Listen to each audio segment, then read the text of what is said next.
Dalam sepak bola, tak ada posisi yang lebih penuh tekanan daripada seorang striker. Mereka diharapkan mencetak gol, menjadi penentu, pembeda, bahkan pahlawan. Namun, tidak semua bisa menjawab harapan itu. Di klub sebesar Arsenal, harapan tersebut bisa berubah menjadi beban yang menelan karier pemain itu sendiri. Dalam sejarah panjang The Gunners, tidak semua penyerang yang didatangkan dengan harga mahal atau reputasi, mentereng berhasil membuktikan kualitasnya. Sebaliknya, banyak yang akhirnya tenggelam di bawah ekspektasi, cedera, atau hanya sekadar tak cocok dengan iklim Premier League. Kini, publik Emirates mendatangkan Victor Gyökeres, penyerang asal Swedia ini sebagai solusi atas problem klasik Arsenal, kurangnya striker tajam.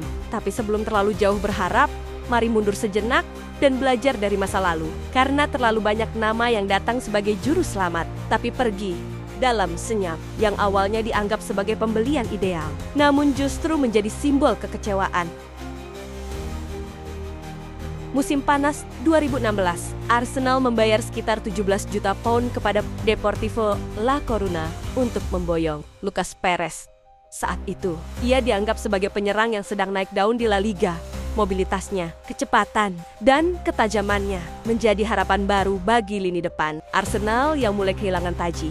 Namun, seperti banyak kisah lama yang berulang, semuanya berakhir pahit. Perez hanya mencetak 1 gol di Premier League dan lebih banyak bermain di pertandingan piala yang kurang prestisius. Tak butuh waktu lama hingga Arsene Wenger menyadari bahwa transfer ini tak membuahkan hasil. Perez kemudian dipinjamkan kembali ke klub lamanya dan dijual ke West Ham 2 tahun kemudian dengan nilai jual yang lebih rendah.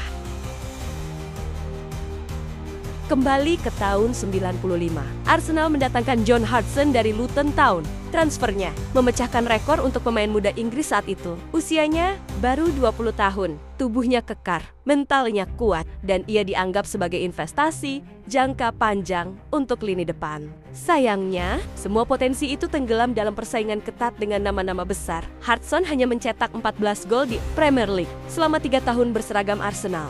Ia tidak pernah benar-benar mampu bersaing dengan Dennis Bergkamp dan Ian Wright. Ironisnya, setelah dilepas ke West Ham, performanya justru meningkat drastis. Mungkin Emirates memang bukan panggung yang cocok baginya. Nama Davor Suker sudah cukup membuat fans Arsenal tersenyum saat itu. Sebagai mantan pemain Real Madrid dan top skor Piala Dunia 1998, ia datang dengan nama besar dan reputasi tajam. Tapi, seperti banyak pembelian nama besar lainnya, Arsenal mendapatkan Suker di fase senja kariernya. Meski mencetak 8 gol dari 22 pertandingan, performanya dianggap tak cukup konsisten. Ia lebih sering tampil sebagai pemain pelapis dan tak mampu menjadi tumpuan utama. Setelah hanya 1 musim, Arsenal melepasnya ke West Ham. Transfer ini menjadi contoh bahwa membeli pemain berdasarkan reputasi masa lalu tidak selalu membawa hasil. Tahun 2001, Arsenal menggelontorkan 8 juta pound untuk membawa Francis Jeffers dari Everton. Julukan Fox in the Box menggambarkan ketajamannya di kotak penalti. Ia disebut-sebut sebagai masa depan tim nasional Inggris. Namun, sayangnya, ia tiba di Arsenal di waktu yang salah. Jeffers harus bersaing dengan Thierry Henry, Dennis Bergkamp, dan Kanu, sebuah mimpi buruk bagi striker muda. Dalam 3 musim, ia gagal mengamankan posisi dan hanya menjadi penonton dari bangku cadangan. Walau ikut mengangkat trofi Liga dan Piala FA, kontribusinya minim. Ia pun dilepas ke Charlton setelah sempat dipinjamkan kembali ke Everton, berstatus sebagai free agent setelah kontraknya habis bersama Auxerre. Yaya Sanogo didatangkan Arsenal pada 2013 sebagai proyek jangka panjang. Usianya baru 20 tahun.